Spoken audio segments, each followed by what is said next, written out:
I feel like the character Hardin in the books that Anna wrote was initially inspired by him, and before it was even, before the story was even completed, let alone, made into a script and being prepared to be made into a film, I think the character was already was becoming his own and wasn't, so much about Harry specifically. And then obviously I didn't draw any inspiration from him. I just saw what was on the page, interpreted it in my own way, and then kind of ran with it. So I feel like looking back now, I don't know too much about Harry Styles, but I feel like the characters are very different, especially nowadays when you see he's like, performing and wearing like flamboyant, colourful things, and Hardin still just in all black, looking grumpy. So I feel like even if they maybe started kind of similarly, they've definitely gone on different paths. And I think that's good to see. I think it's good that I know Anna felt strongly about not making it too intrusive towards his life or too much about him if he's not directly involved. So I hope he feels all right about that, and I'm glad that we've managed to make the character his own. So after I did Harry Potter, I was lucky that my mum was kind of like saying they were auditioning for a role around your age, and you can do an audition. And it was mainly the fact it was on a weekday, so I'd get a day off school. That was the main incentive. And then I did 6 or 7 auditions, like callbacks, and then I got the role. And this is when I was like 10 or 11. And then after that, I was like, I've missed so much school. I feel like, when you miss like a couple of days of school, you feel like you've missed out on everything. So I just wanted to have like a normal school career, play football, go to parties, chill with my friends. And then when I've turned like 16, 17, 18, I was like, well, okay, I need to pay my bills.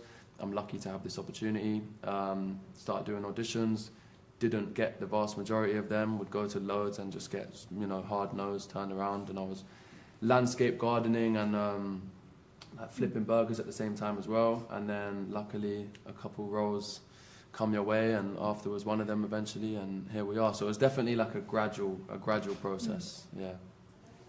And there's been a lot of talk about intimacy coordinators lately. What is your take on the benefits and need for intimate coordinators on set, and how has your experience been doing intimate scenes in the after films? My experience has always been so fine. We kind of treat them just like any other scene.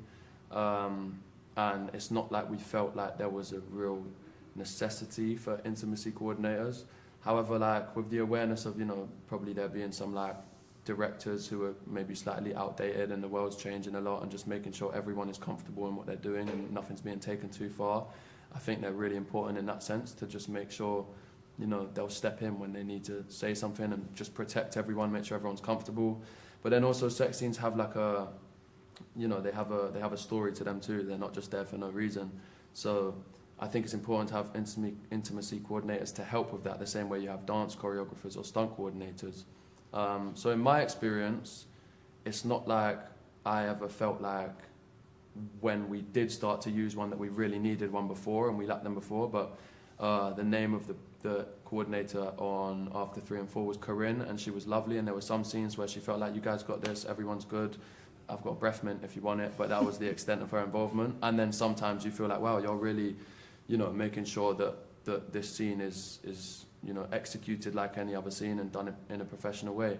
So I think it's up to the people involved. If the 2 actors are saying no, they're comfortable and the director's comfortable, I'm sure the intimacy coordinator is happy to just kind of take a step back. So I think it's kind of each to their own, but I don't think it's ever a bad thing. I think it's a healthy introduction to the film world. So Hardin is very well known for his many tattoos, so the fans are wondering which one of them do you like the best, and would you ever get one of them yourself? I don't think I will. I've thought about it, but I don't think I will. I've probably worn them for about 8-9 months in total if I add up all the time that I've had them on. So they've had their time. I've enjoyed their stay. But if I were to get one, it would be either the infinity symbol on his wrist, because that's just so like kind of all-encompassing of After. But the bird cage he has here, I just really like it. I think it's really, really nice. So I've always enjoyed having that one there when I do have it on, but I don't think I would get any of his tattoos. But, never say never, we'll see.